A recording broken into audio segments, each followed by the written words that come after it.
berkata kasar. Oh, tidak boleh berkata kasar. Artinya setiap kalian berbicara harus menggunakan bahasa yang santun, ya nggak? Ya. Lagi masih lagi nggak? Siapa dengan kesepakatan kelas? Oke, nanti ya kita buat kesepakatan kelas itu menjadi satu keyakinan kelas. Tadi temannya mengatakan atau teman-teman kalian nyatakan tidak boleh menggunakan HP, tapi kita rubah ke dalam kalimat positif, ya. Dan positifnya bagaimana? Pada saat guru atau kita sedang belajar, kita tidak boleh menggunakan HP.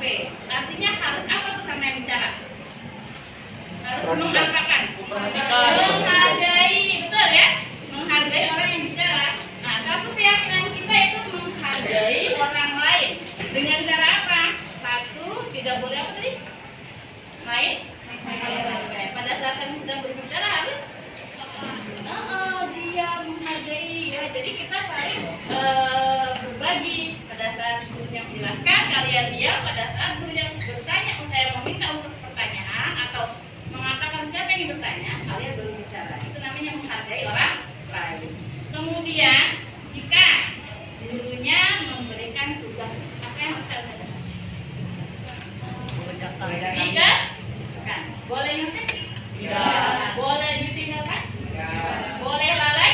Tidak. Artinya kita harus mengerjakan tugas yang diberikan oleh guru dengan kata bekerja.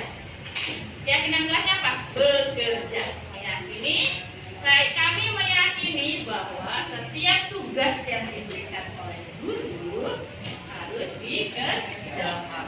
Ya nggak? Ya. Itu tadi yang pertama menghargai orang lain, yang kedua bekerja, yang ketiga apa lagi tadi? Masih ada nggak? Kalau berisik masih masuk ke dalam menghargai atau bekerja? Kalau berisik, menghargai orang lain ya. Oke, misalkan kelasnya kotor, kesepakatannya gimana? Membersihkan. Oh, harus dibersihkan. Pada saat pandemi kalian harus apa? Memakai masker. Tujuannya apa ya? Menjaga kesehatan. Nah, satu kata yang kita yakini yaitu kesehatan. Kaitannya dengan apa? Satu, jika kelasnya kotor kita bersihkan. Kira-kira kelas sudah bersihkan belum? Oh, beng-beng. Piketnya wajib Medalnya nih, ya. Miss, Mengerjakan. Tadi pagi ada sarang semut di situ gede. Harus dibersihkan ya. Iya. Jadi tidak boleh lalai. Nah, kaitan dengan kesehatan karena kalau kelasnya kotor akan mengundang apa yang dalam nyamuk. Kalau kita ingin nyamuk, kalau nyamuknya nakal, gimana ya? Bisa DBD. Kesehatannya bagaimana? Terganggu kan? Nah, terus sekarang kita harus pakai apa nih? Pakai apa ini? Kenapa sih kita masukkan bahaya? Nggak nyaman harus apa? Menjaga kesehatan supaya tidak terjangkit penyakit. Kalau temannya lagi sedang sehat, kemudian batuk atau apa tertular pada kita, itu sudah terjangkit kita ya.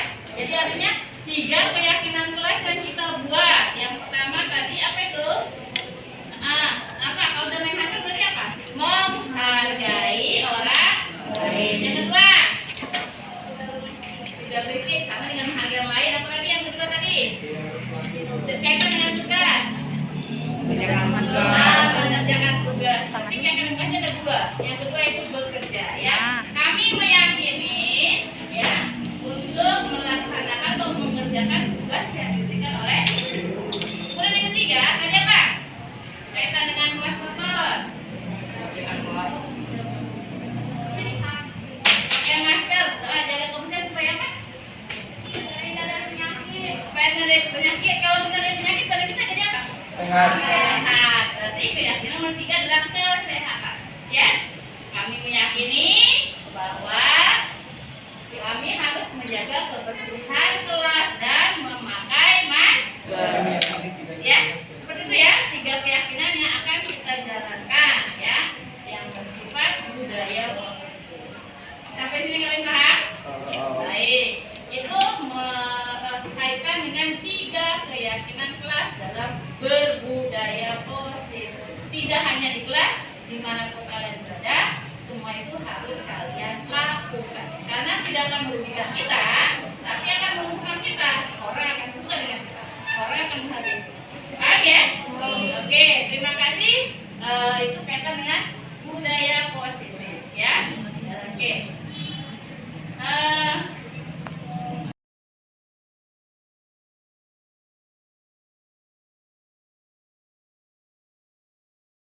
Saja seperti itu.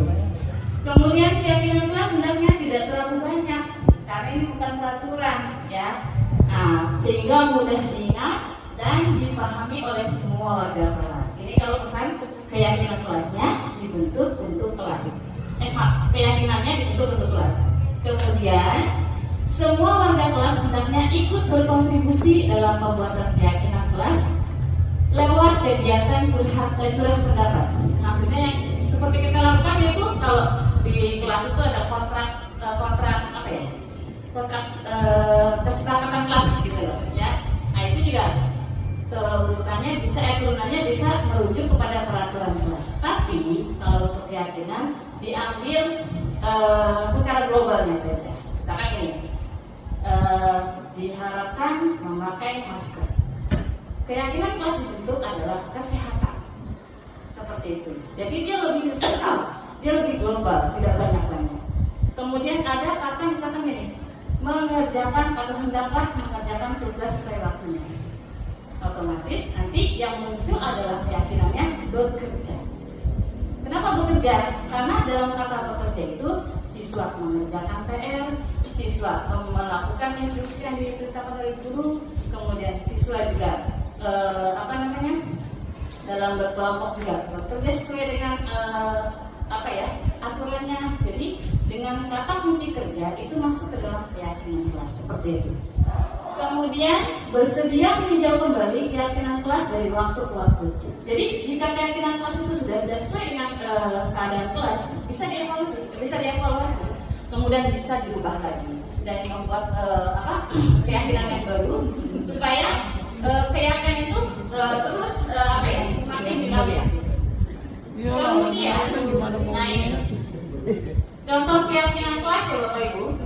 Jadi kenapa dikasih contohnya ada kelas 1, kelas 5, kelas 7, seharusnya ada yang SMA.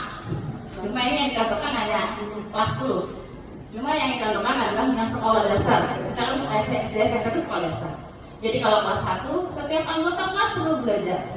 Kemudian setiap anggota kelas perlu senang. Jadi kalau misalkan untuk kelas 1 itu keyakinannya lebih detail. Karena mereka belum gitu paham ya. Kemudian kalau untuk kelas 5 dia sudah mulai agak umum. Selalu bersikap positif. Kemudian senantiasa menjadi diri terbaik. Percaya dan menghormati orang lain serta barang miliknya.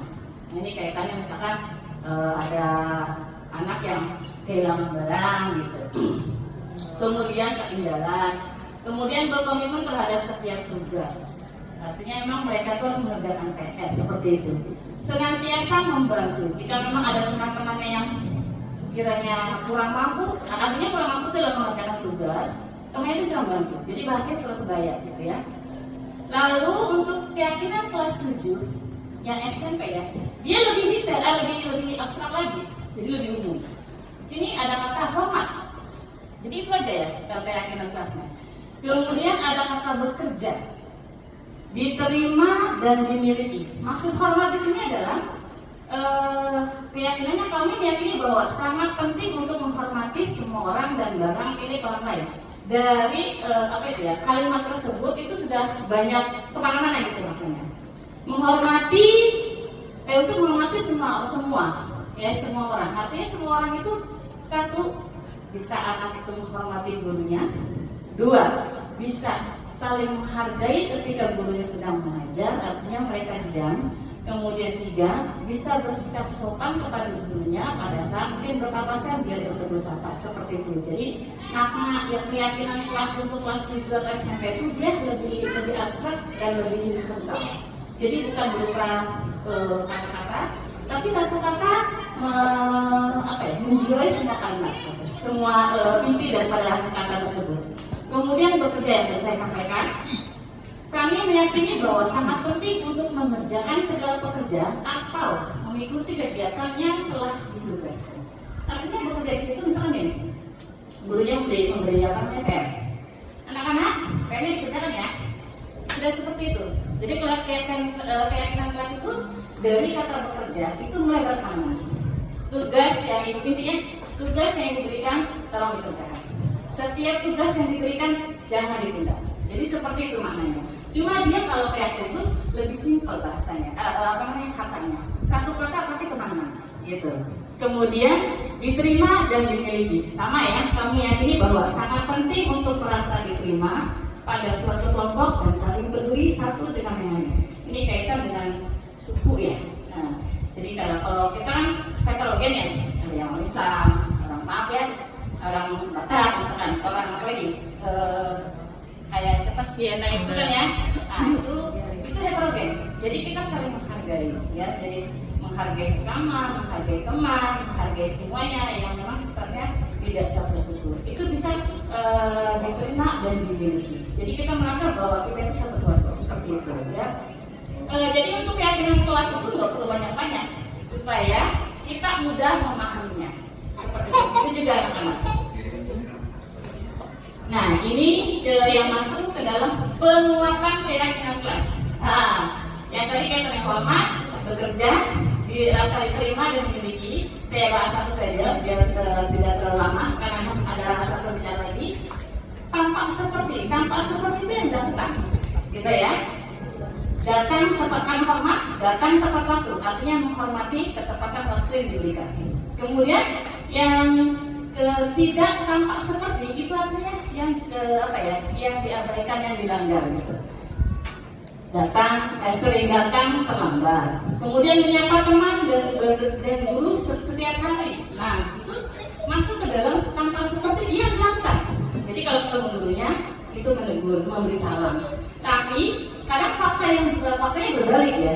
Pada saat ketemu sama guru marah, Kak acuh kepada teman atau guru. Itu yang masih terjadi di sekolah kita. Tapi alhamdulillah sekarang ini sudah mulai berubah ya. Sudah mulai ada, saya senang sekali sudah mulai ada perubahan. Jadi mereka mau menegur gurunya ya. Dan saya selalu ingatkan kalau kita berkolaborasi untuk meningkatkan karakter mereka untuk menjadi lebih baik lagi.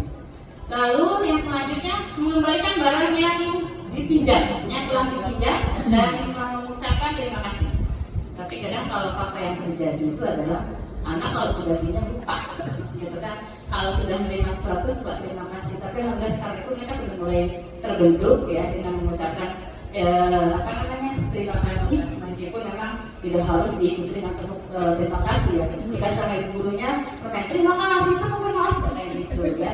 Jadi memang artinya bisa mengkondisikan. Selanjutnya ini yang penguatan bagian tampak seperti ya. Jadi terdengar, terlihat dan berperilaku. Kalau terdengar itu ya memang pada saat kita berbicara ya. Satu orang berbicara, yuk saya bantu dan bla. Jadi artinya gini, pada saat kita ingin mengungkap sesuatu atau anak yang berpendapat, satu orang berbicara, yang lain mendengarkan. Nah itu juga masuk ke dalam keyakinan. Kemudian terlihat, saya satu-satu juga seperti itu ya, karena memang waktunya tidak terlalu banyak. Kemudian terlihat, berempati terhadap perasaan orang lain, itu yang terlihat. Tapi kadang pelaksanaannya orang tidak seperti itu, atau anak tidak seperti itu. Kalian kita berempati, kalian juga ada tidak berempati. Ya tergantung dengan karakternya ya. Dan yang selanjutnya lah berperilaku, tersenyum ramah, kemudian memberikan salam hormat, berjabat tangan, bla. Dan itu kalau kita berperilaku itu sudah mulai bagus ya. Yang saya katakan tadi, memang masih ada yang belum berubah, tapi insya Allah pasti akan berubah seiring berjalannya waktu dan kolaborasi kita. Nah, selanjutnya pemaparan saya yang kaitan tadi keyakinan kelas itu melanjutkan dengan pemaparan Ibu Ella ya. Nah ini yang terakhir adalah, bukan terakhir, yang kedua, 5 kebutuhan dasar manusia. Apa saja sih? Nah, apa maksudnya? Nah di sini ya. Konsep 5 kebutuhan dasar manusia tidak hanya berlaku untuk siswa, ya, tapi juga guru, tenaga pendidikan, ya, namanya orang-orang di sekitar sekolah itu juga membutuhkan 5 dasar kebutuhan manusia, ya. Kemudian maksudnya apa? Menurut si Mr. Glasser menyatakan bahwa kapasitas untuk berubah ada di dalam diri kita. Jika kita dapat mengidentifikasi kebutuhan apa yang mendorong perilaku kita, maka perubahan perilaku positif dapat dimulai dengan mencari solusi untuk memenuhi kebutuhan tertentu dengan cara yang positif. Maksudnya kebutuhan itu apa ya? Kebutuhan 5 kebutuhan dasar itu apa ya? Nah ini dia. Yang pertama belonging, ya, merasa diterima dan dicintai. Kadang-kadang begini, saya bahas karena saya sebutkan dulu ya. Belonging itu rasa cinta, merasa dimiliki, ya. Kemudian power, mempunyai kekuatan. Kemudian survival, ya, ketahanan untuk hidup. Lalu fun, kesenangan, dan freedom itu kebebasan. Nah, kalau misalkan kita menelaah kepada kebutuhan siswa, yang pertama belonging atau kecintaan. Kadang anak itu merasa contohnya dia dikecilkan sama temannya, entah mungkin dia itu kurang mampu atau mungkin dia kurang bisa dalam kegiatan di kelasnya, atau mungkin dia pendiam. Kan kadang anak dikecilkan. Disitulah anak itu membutuhkan membutuhkan satu dasar mengenai kecintaan dan diterimanya dia di lingkungan kelas. Itu yang dibutuhkan. Kemudian yang kedua, survival, ketahanan hidupnya. Ketahanan hidup itu maksudnya dia mempunyai masalah dengan keluarganya. Kemudian biasanya dia suka bertingkah aneh, ya. Tapi di sisi lain dia juga suka murung. Nah, jadi sebenarnya kayak tidak mempunyai keinginan untuk bersemangat gitu ya, keinginan untuk hidup. Nah, disitulah yang dibutuhkan adalah survival, ketahanan untuk hidup. Hidupnya itu dalam artian berkaitan dengan pembelajaran di sekolah, kemudian ketenangan hidup diri keluarganya gitu ya. Nah, selanjutnya adalah power, kekuatan dan kekuasaan ya. Kekuasaan di sini satu anak yang saya kasih contohnya ini Bapak Ibu ya. Anak yang memiliki misalkan dia paling berani, paling paling kaya, dia itu paling heboh. Nah, dia selalu membuat ulah di kelasnya. Yang kemudian dia cari koloni untuk bergabung, menunjukkan bahwa saya itu bisa loh bikin teman-teman, saya itu bisa loh jadi ketua geng mereka. Itu yang dibutuhkan adalah kekuasaan. Ya. Tapi dalam hal ini kekuasaannya harus kita arahkan ke sifat yang positif. Lalu di sini ada fun, kesenangan. Nah, kesenangan ini kaitan dengan pada saat dia belajar mungkin dia kurang menarik, kurang tertarik, ya. Dia merasa jenuh. Nah, itu juga yang dibutuhkan adalah kebutuhan kesenangan. Kesenangan itu artinya dipancing dengan metode-metode kita pada saat mengajar mereka dalam pembelajaran. Lalu yang terakhir freedom. Freedom itu biasanya anak-anak yang kinestetik ya. Kinestetik itu banyak gerak mana-mana. Contoh yang paling pokok sekali Gerald. Saya cinta dengan Gerald karena setiap saya emosi. Setiap saya mengajar dia ngomong sendiri. Setiap saya menjelasin dia lebih kencang jelasinnya. Nah, jadi kan mungkin merasa mampu. Nah itu kalau si Gerald itu banyak yang dibutuhkannya. Satu, dia kalau kecintaan dengan orang tuanya pastilah. Tapi kalau diterimanya di kelas itu mungkin teman-temannya agak kurang. Karena mungkin ulahnya seperti itu. Bahasa temannya itu aneh katanya gitu ya. Kemudian freedom itu gini. Pelajaran menggambar misalkan. Pelajaran matematik misalkan. Mama itu ya, matematik. Dia itu sudah selesai. Tapi kadang-kadang kalau pinter kayak gitu ya. Udah selesai, terus dia melakukan hal yang lain dan kelakuannya itu bikin temannya itu terganggu gitu. Padahal sebenarnya dia bukan itu yang ditunjukkan. Dia itu pengen bebas gitu. Jadi kebebasan yang dibutuhkan gitu. Artinya kebebasan yang menurut dia, bosan nggak boleh gini, nggak boleh itu, kadang kalau boleh begini tegur gitu ya. Emang sebenarnya sih anak-anak itu macam-macam. Ya biasanya seperti itu anak yang mempunyai sikap kinestetik ya. Jadi dia mobilenya sana kemari gitu. Dia nggak, dia tuh nggak bisa dia gitu. Nah itulah yang dibutuhkan dalam freedom. Freedom itu kaitan dengan kebebasan. Kemudian ini yang, nah ini kebutuhan dasarnya ya yang tadi sudah sampaikan. Sampai di sini pemaparan saya mengenai pembahasan keyakinan kelas dan juga 5 kebutuhan dasar manusia. Kurang lebihnya saya mohon maaf jika memang belum dipahami karena saya tidak expert ya. Saya juga masih banyak belajar, dan yang saya hadapi 4 bulan yang akan datang gimana, 2 bulan tidak semurah gitu kan. Apalagi 4 bulan lagi, kita 6 bulan ya. Insya Allah ya. Kami tetap bersemangat ya, dan kami tetap mempunyai satu tujuan bahwa CGP atau guru penggerak itu bisa mendobrak hal-hal yang positif. Dan memang kami sekarang akan mengimplementasikan yang namanya budaya positif. Saya sedikit curhat ya, Bapak Ibu. Kami bertiga CGP ini ada rasa ketakutan ya Bapak ya. Takutnya yang akan kami implementasikan itu berbenturan dengan fakta yang ada gitu. Tapi dengan Bismillah kami akan terus berjalan mengimplementasikan apa yang akan kami dapatkan, karena toh ujung-ujungnya niat kami adalah untuk perbaikan seperti itu. Terima kasih. Selanjutnya akan disampaikan oleh Mbak Pasang. Mengesahkan Pasang.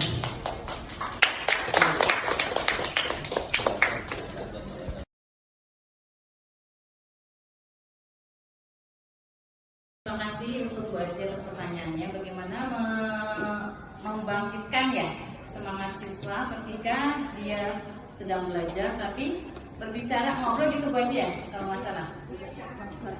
Belajar gitu.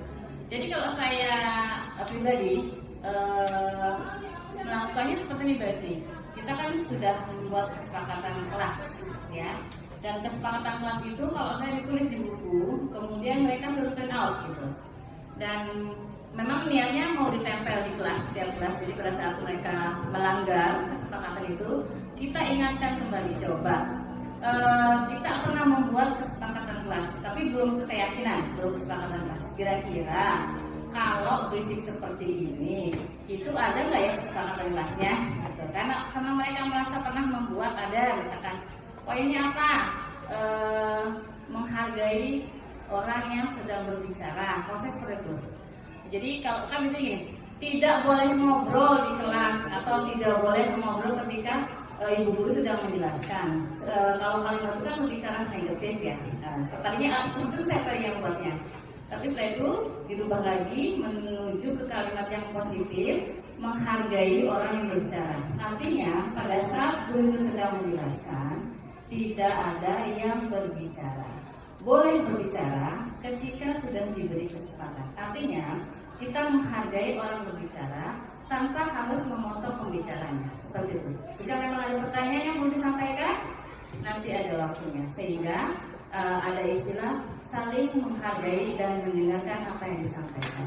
Dan alhamdulillah kalau misalnya saya mengingatkan seperti itu anak-anak, mereka jadi oh iya kesepakatan ini miss gitu. Saling menghargai gitu. Jadi mereka diam dan kemudian kelas kembali seperti biasa. Seperti itu Pak Zee. Kalau yang pernah saya alami, dan memang saya lakukan seperti itu. Terima kasih.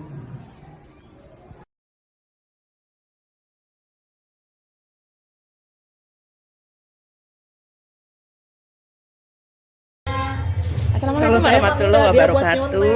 Nama saya Kristina Wulandari. Saya mengajar IPS di SMP 4 Kota Tangerang. Saya baru saja mendapatkan materi diseminasi dari calon guru penggerak di sekolah saya. Namanya adalah Ibu Siti Maesaro MPD. Beliau baru saja membawakan materi mengenai keyakinan kelas dan kebutuhan dasar manusia dan dunia berkualitas. Satu hal yang saya highlight dan mendapat suatu insight adalah bahwa ternyata ketika kita melakukan suatu kesepakatan kelas, kita harus menggunakan kalimat yang berkonotasi positif.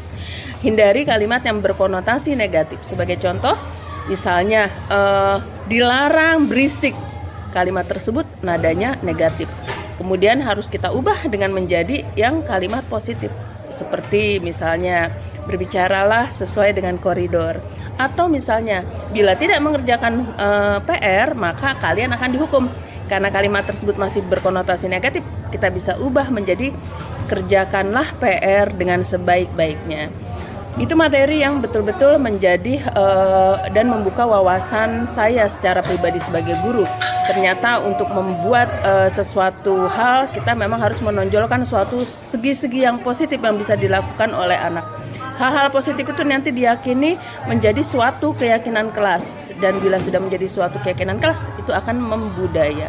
Terima kasih banyak Jimai sudah membuka wawasan saya. Billahi taufik walhidayah. Wassalamualaikum warahmatullahi wabarakatuh.